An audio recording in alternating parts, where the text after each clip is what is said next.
All right, welcome back to another episode of the Game Over Podcast. I'm here with the great, the amazing, the talented, the dedicated Falcons fan, Dennis.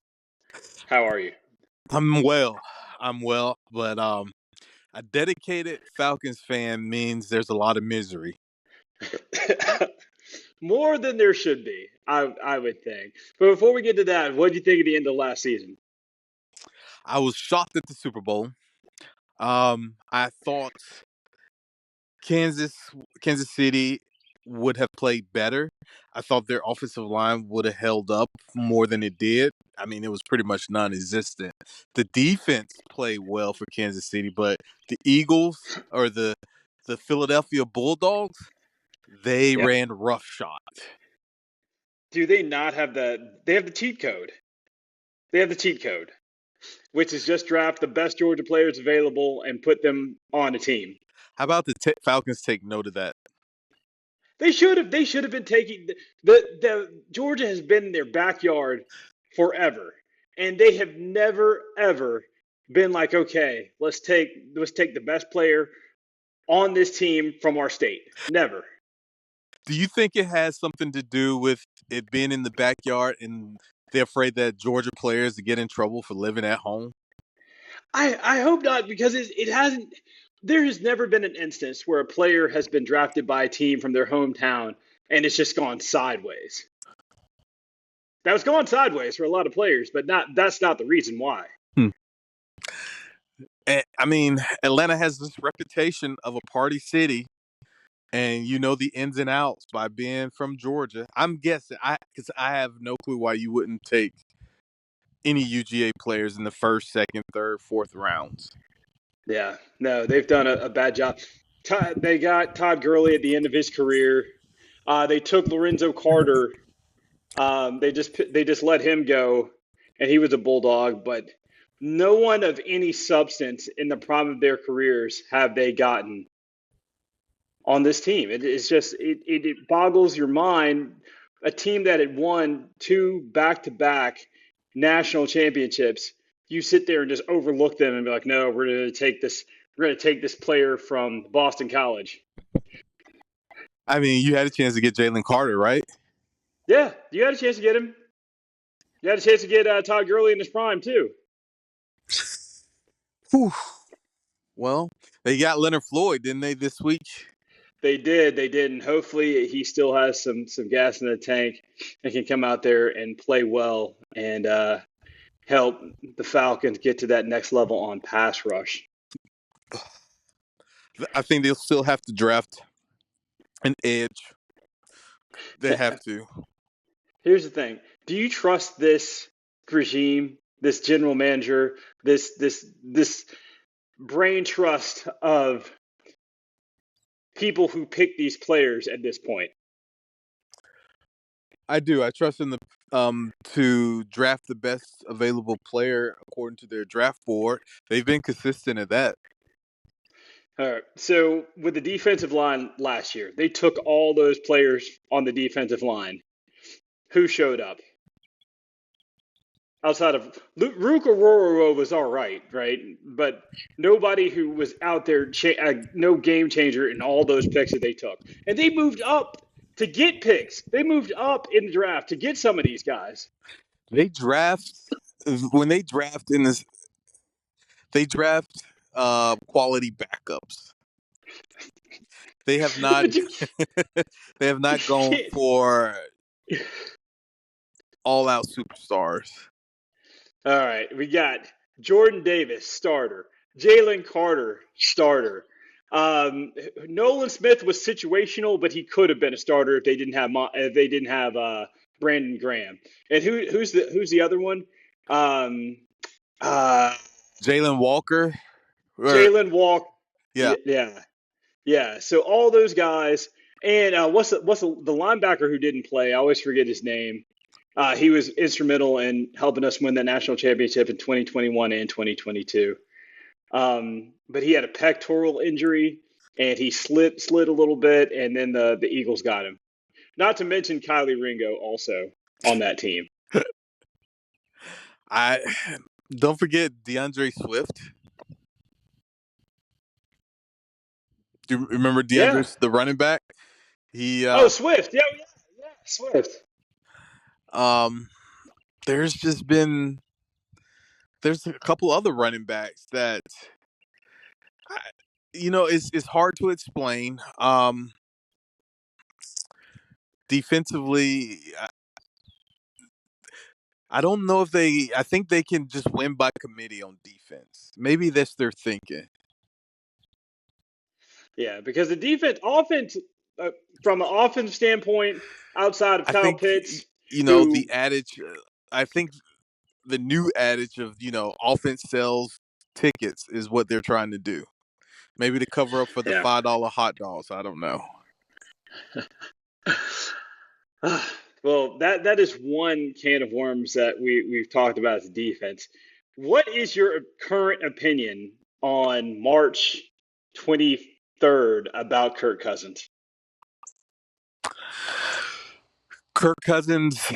Um, well, you know how I felt about him this around the time we drafted him last year. I could not believe that they not drafted, but signed him as a free agent. I could not believe they signed someone coming off of Achilles less than a year after the injury. Um, Right. so now that knowing that he had the arm injury, that limit him in the passing game even further. He didn't require off-season surgery, so he healed on his own. I Hmm. believe he will have a decent to great or good year next year. Better than he did the first half. It'll be consistent. It'll be like towards the middle of the season last year, but consistently up until the playoffs. This is the hardest pill to swallow with all that. What if he is better than Michael Penix next year, wherever he is? I can see that happening because again, the key was he was coming off of an Achilles injury. Yeah, I yeah, it's tough. That is what boggled my mind. Like you thought he was gonna start. He did start. You thought he was gonna be 100% health. He's not Adrian Peterson. In fact, Adrian Peterson couldn't have come from an Achilles injury that fast. No, ACL, no, yes, but yeah, he's not in that body framework. He's no, not a no, superior athlete. no, no.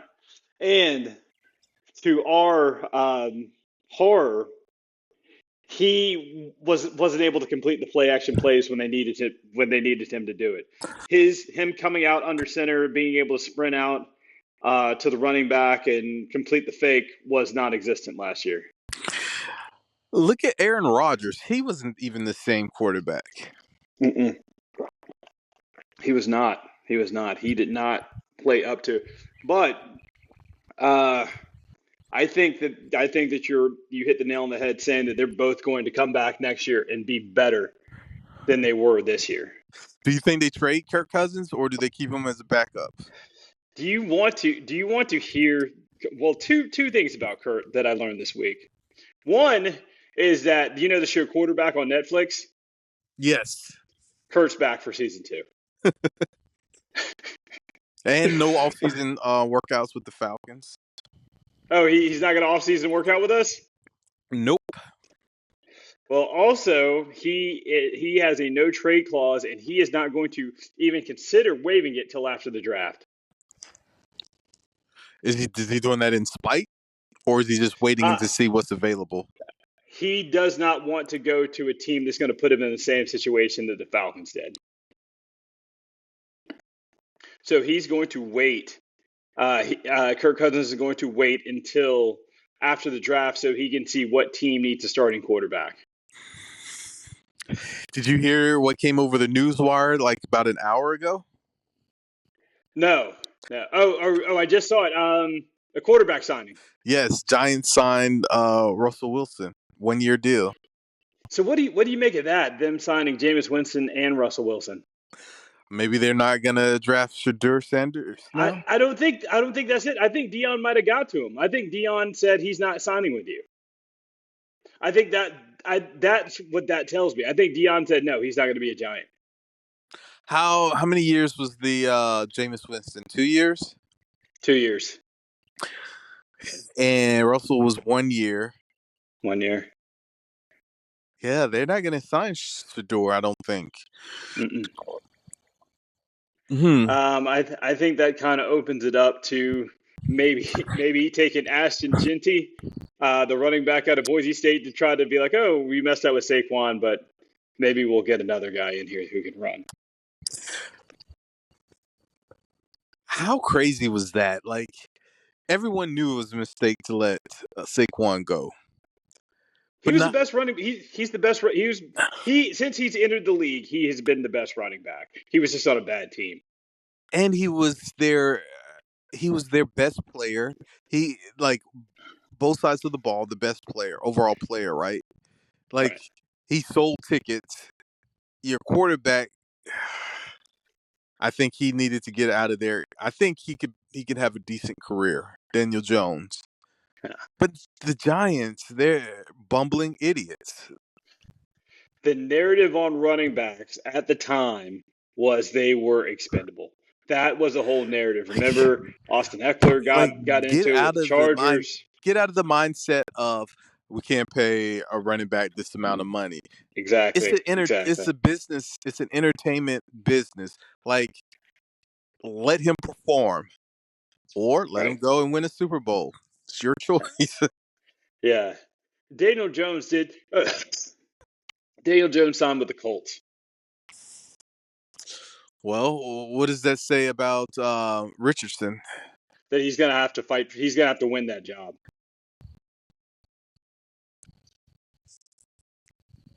He's gonna have to win that job. Who, who? Okay, so they have Richardson, they have Jones. Who else do they have? Is it just those two? They've got the really good running back, and they've got the receiver. What's his name? The dude from USC. Pitts. No, not Pitts. They do have Pitts though from Ohio State, right? Yes, yes, they do. So maybe they're giving him the starting position or QB1 because, and I don't know. I don't know what their thinking is either. Like he, if he can stay upright, he's shown that he has potential. You can't be quick to pull the trigger. This has been a weird free agency um, this year. Also, I just saw that Stephon Diggs just signed with the Patriots. I don't know what Drake May, Stephon Diggs. Will $69 million, 3 years. will he overshadow Drake May? Will Absolutely. yeah.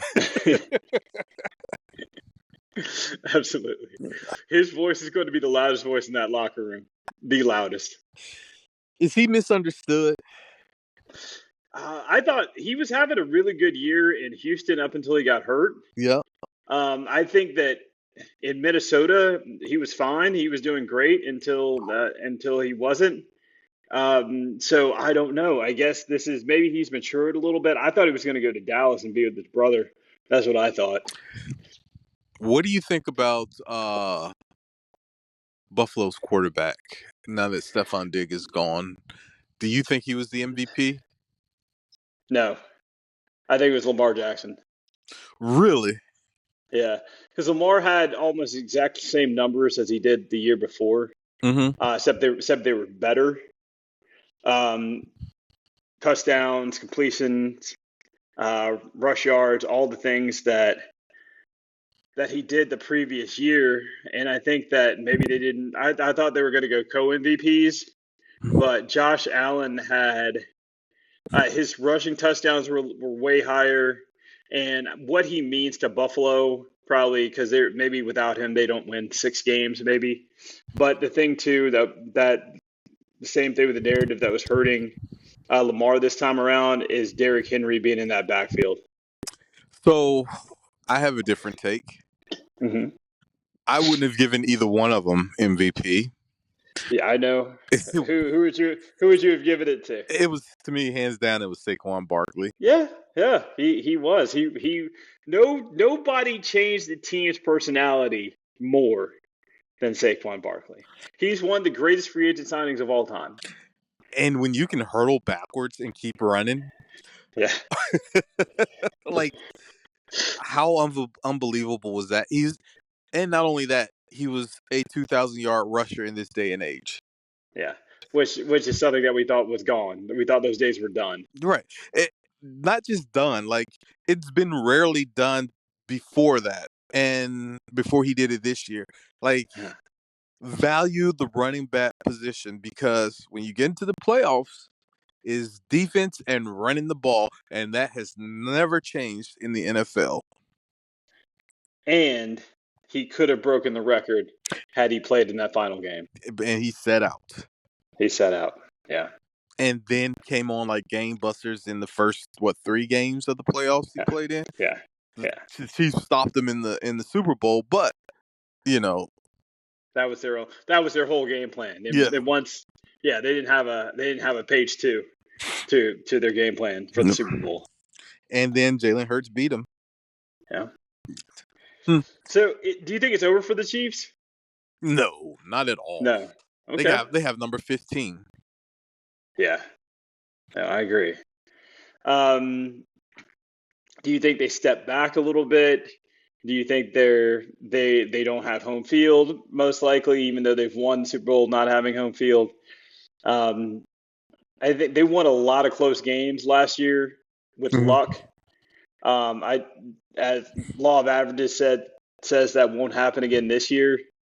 They're going to have their running backs back at full strength, their wide receiving core back at full strength, and Travis Kelce in the gym instead of going to concerts all off season. Well, they have number 15, so Yeah. there's that. There won't be that significant of a drop off. They have Andy Reid still. Xavier Worthy being his second year. They Mm-hmm. have Watson to go with Worthy. I Yeah. do think they draft a running back this year. Hunt is not going to cut it. Uh, He's right at he's had a good career, yep. but I just think he just couldn't get it going in the Super Bowl. And it's time to find Travis Kelce's replacement. We got him here. Just trade Kyle Pitts. Trade him. He's still not a fan of Kyle Pitts, huh? It's not going to work here. This is not. This is not. Whatever our offense is, it's not conducive to what he does. Then make it conducive. That's what coaching is about. But he's had how many coaches has he had? Has he had 3 or has he had 2? Let's see. Well, he had Matt Ryan, a real quarterback, and Yeah. he was 1,000-yard receiver his rookie year.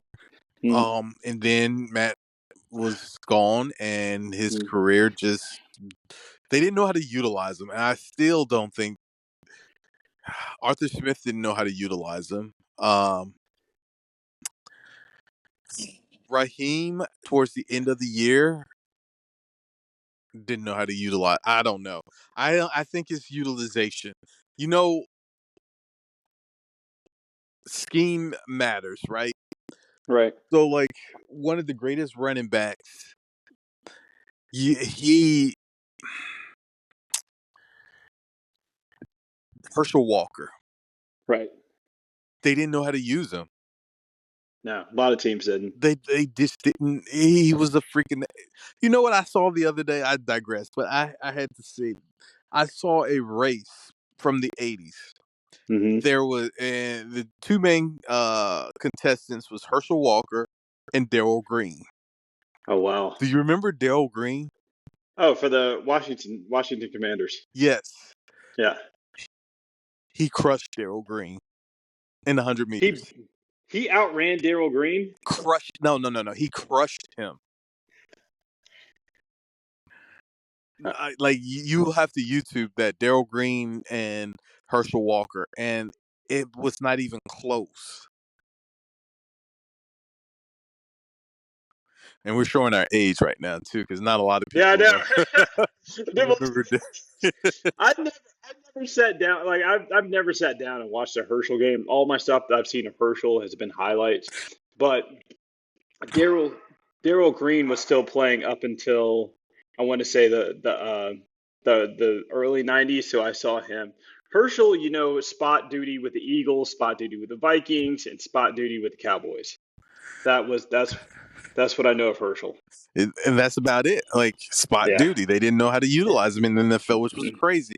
Which yeah. gets to my point about Kyle Pitts. Sometimes it's just about coaching and knowing how to utilize a player. But I, I think that. Oh, go ahead. no, go ahead. I think that with him, because we've already invested so much time, right? He's been here for 5 years or 4 years. This is going to be his fifth year, and like with the first round draft pick, the first Calvin Ridley when he first got here popped. Mhm. Drake London popped. Bijan Robinson has popped. All these guys who we've drafted in the first round have popped, except for him.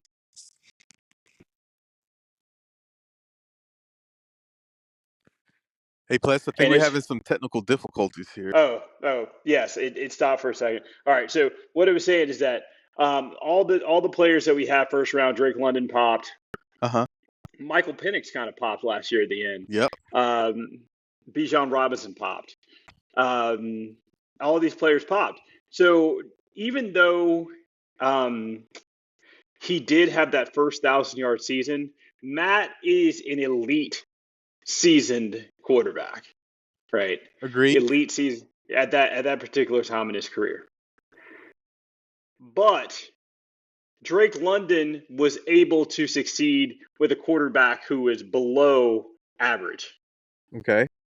because Drake's a great player, and he doesn't need a great quarterback to be. If you're a first round draft pick, you should be able to make the quarterback look amazing at any position.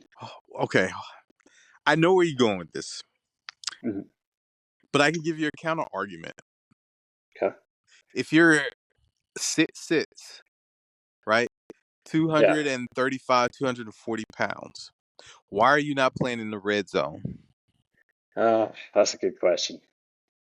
And That's if coaching. That's exactly, if you're talking about, even if you had, okay, Desmond Ritter, right, yeah. and you have Kirk Cousins. Well, how many times when you did see him in the red zone did they throw to this 6'6" wide receiver 12 yards over his head? Yeah. So there's factors in there. Like, I get they say that he loafs around, that he's not putting effort, but go back and look how many times, right, that the routes that they called, they ran him straight into where the zone was sitting. True. True. Like, how many times, if you have someone sits, right, Mm. basketball him, lob it up. If you have a safety on him, he can outrun the safety. Yeah. You've No, seen you're him. right. You've seen him do it. Post corner, an in route. Don't do an out into the zone, into the flats in the zone, and where it's a 3-step drop and you have to get the ball out. But as he's making his cut, he's right into the zone. Now, here's another thing. When it comes to even if we were able to trade him, what will we get for him, and who would want him? Whew. I still think he's athletic enough, tall enough, Hmm. fast enough, right? Hmm. Uh what scheme would he work best in? Um Miami's, the Dolphins. the Dolphins, the Chargers. The Chargers would love him. The Chargers, yeah. Pair him up with Lat McConkey. Let Lad come underneath and he goes over top. But Lad can take the top off of it too. Let him take it off, and then you have to play instead of 7 yards back. You have to go a little bit deeper. It gives him the underneath route. Like there, yes. But then Which now, which brings go ahead. oh god. Which brings me to Lad. Lad is phenomenal. Had a great rookie year, but is nowhere near the caliber of athlete that Kyle Pitts is. You don't think so? I think he's good. I think he's a good athlete. But you're going to tell me that Brock Bowers that Kyle Pitts is that Brock Bowers is a better athlete than Kyle Pitts? Brock Bowers, yes. Oh no. Well, it's closer. It's probably closer than you think. But look at the production that Brock Bowers got out. I mean, that Desmond Ritter got out of Brock Bowers. Brock Bowers is a better football player. That's true. That's true. He's a better football. He can do more than Kyle Pitts. But I think he's faster than Kyle Pitts too. He probably is faster than Kyle Pitts. Which brings me to this though.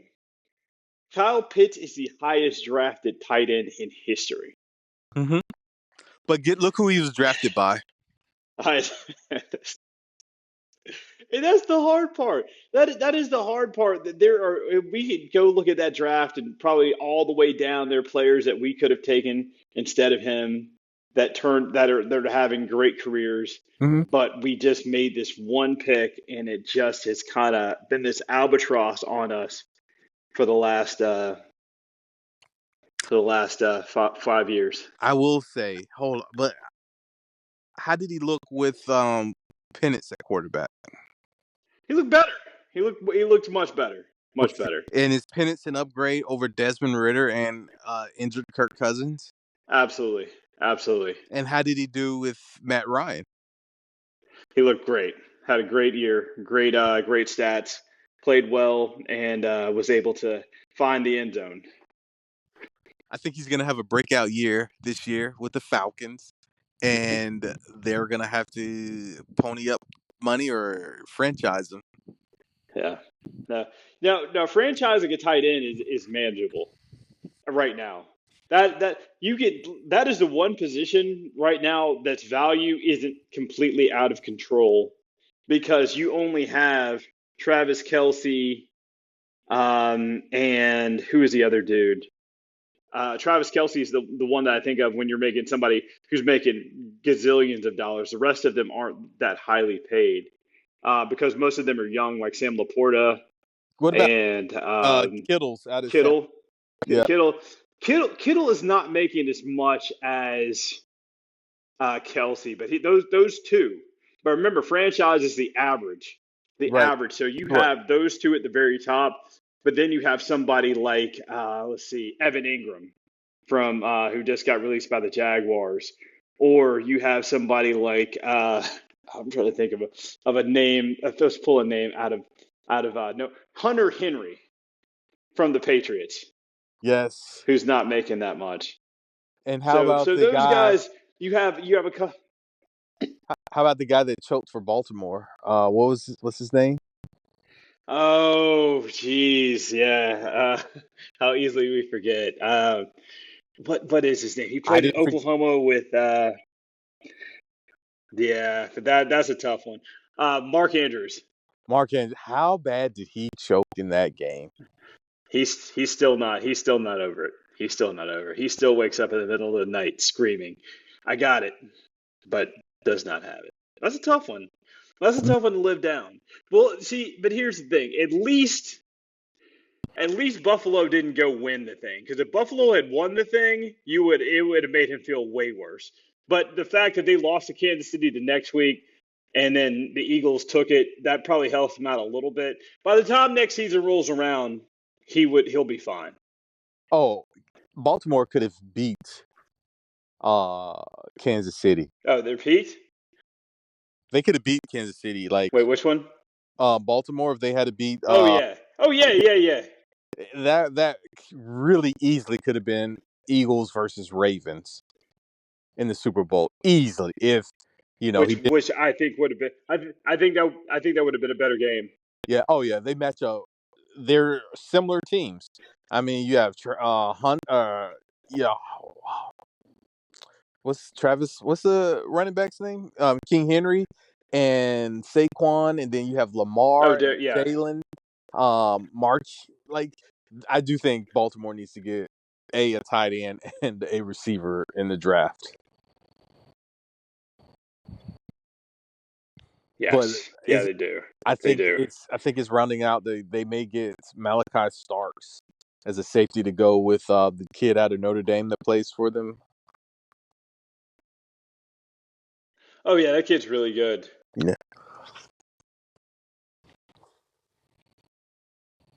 All right, let's get to these. Let's get to the Falcons free agency. What I want to do is just run down the people that they have signed so far and see. All right, so we got Jake Matthews with a 2-year, $45 million extension. Mistake. We needed him. All Falcons offensive. Uh, well, they had. Well, the thing is with the offensive line, they've had. This is one of the best offensive lines that they've had. They want to keep the continuity. And they lost their center. Might as well blow it up. Yeah. Divine Diablo, 2 years, 14 million, linebacker. What did you think? I didn't know anything about him. I know that he came from the Raiders. Excuse me. I don't know anything about him either. Huh. Mm. Yeah, yeah. He was. That was kind of like a head scratcher because they lost Nick Landman, and I thought that they would go out of their way to keep him because he played great last year. He did play good. He played really well. Yeah, and now he's in L.A. with the Rams. It's not looking good so far for their free agency. Who else? All right, Mike Hughes, cornerback, 3 years, $18 million, 9.6 guaranteed. I was not a big fan of Mike Hughes. Yeah, that was also a head scratcher for me. All right, Leonard Floyd, 1 year, $10 million. He'll get you 8.5 sacks, which is what he's averaged over the last 3 years. So Definitely upgrade over Matthew Judon. yes, again, Matthew Judon coming off of injury. Yeah, geez, Falcons. Mike Ford, cornerback, 2 years, $4 million. Back up, third string. Taquan, no, he's definitely depth. Taquan Graham, 1 year, $2.79 million, defensive tackle. Where is he coming from? I think he's coming from the Bears. Lackluster. Again, it goes back to they sign and draft depth for defense, but no outstanding starters. But I mean, they didn't have the cap space to go out there and spend big time money either. Daryl Hodge, wide receiver, 2 years, $6 million. He had the walk-off catch against Tampa Bay in that overtime thriller on that Thursday night. He is definitely a depth piece. Definitely. Hopefully he'll have a few catches. Not it doesn't move the meter for me. All right, we got Brandon Parker, offensive tackle, 1 year, 1.7 million. He's a definitely backup. Oof, who's playing center again? Uh, did Dahlman went to the Bears, didn't he? Yep.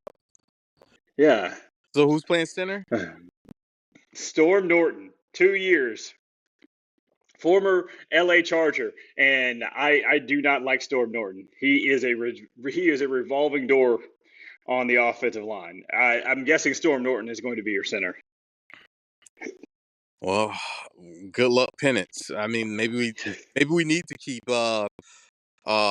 Kirk Cousins because Penance may get injured. Keith Taylor, cornerback, also probably most likely a backup. All right. Here's one I like though. Morgan Fox. He's a defensive end, but Chargers use him as an outside linebacker. 2 years, up to $8.5 million. He is a good player, not a great player, but he's a sure tackler. Okay, so he can defend against the run. What you're saying? Yes, he's definitely a run stopper. Now I like that. Out of all the people that we've named that weren't already here, he's my favorite. Over Leonard Floyd? Oh no. Well, Leonard Floyd is. So those are two. Morgan Fox and Leonard Floyd are starters for sure. And then also the cornerback. Who do we say? Mike Ford. Mike Ford is probably going to be your nickel. He's probably going to come in as that nickel corner or the dime corner. Ford or Hughes? Hughes. Okay. Yeah. Hughes. Yeah. Hughes is going to be the dime corner or the nickel corner. All right. Last one is Kentavious Street, defensive tackle. I don't know too much about him, but it seems like a depth piece. So if this is their roster at the beginning of the season, then Hmm. we're looking at another 8 and 9 season. But here's the good news: the draft is still yet to come. That's the good news. So I texted you the other day, right? And Hmm. I think I said something. They have to get 4 starters out of this, Yeah. and you said they have to at least get 2 superstars. Two players that will slant the field in the Falcons' direction. Turnovers and just to be able to intimidate a team enough where they're going to dodge these people or go out of their way to not get in the way of these people on defense. I don't see a wide receiver one on this in the free agency. Mm-mm. I know people love London as the wide receiver one, but he's a stout too. Um, wow. I don't see anything that pops on the defense, bruh. That's tough. That's a tough one. Yeah, when you go through free agency and if you look at the free agent list, it's like, wow, none of these players are going to none of these players get you motivated for next season. That you're like, oh, this guy's going to go out there. When we signed those two safeties, when we signed Justin Simmons at the beginning of the season, we're like, oh, this guy's going to make a difference. Yeah. These players that we're looking at right now, with the loss of Grady, I don't know. I don't know. Grady probably opened up and made our off defensive line maybe look better than it was. But those other guys that Tryon, who tore his ACL in the first preseason game, Yes. he's going to be back. So I know they have a lot of hope with him. So let's just hope that those guys start panning out. I thing I said when we first got on tonight was that Mm. being a Falcons fan is misery. Yes. All right. 100% true. All right, we're gonna get out of this, and then the next episode, we're gonna do some draft stuff. Probably start one of our mock drafts, as we are 1 month away from the NFL draft, and 1 month away from when the 1 month and a year away from when the Falcons shocked the world and drafted Michael Penix We with the eighth pick. who do you want to wait till next time, or do you, Oh yeah. We're wait till next time to get the draft. We're gonna go down a whole mock draft and go through with some of the players and see how we do. But I do have one nugget for you. was that? All right. Do you remember Greedy Williams from LSU? Yes. He's already in the UFL. Right. Well, didn't he have like some charges and uh, I I can't remember, but he played he got drafted by the Browns in the first round. I remember that. But he is already in the UFL. I think he's with the Memphis Showboats, if I'm not mistaken. oh, But that is a huge one. I was like looking at that. It's like the NFL. It comes at you quick. If you do not perform and you do not work hard, it's over. Period. No matter how much talent you have, there are only going to be a handful of Dak Prescotts who can make it through with like Dak is decent. Dak is way overpaid probably from where he should be. And then you have somebody like Matthew Stafford who is way underpaid from where he should be. huh. But for the most part, if you do not have elite ability and you're consistent, you can stay healthy, you're not gonna last that long. Oh, Greedy was the cornerback, not the receiver. Yeah. Another receiver. Oh yeah, he was a cornerback. Yeah, he was a great corner. Great Oh man, for LSU. and he went to Yeah, Brown.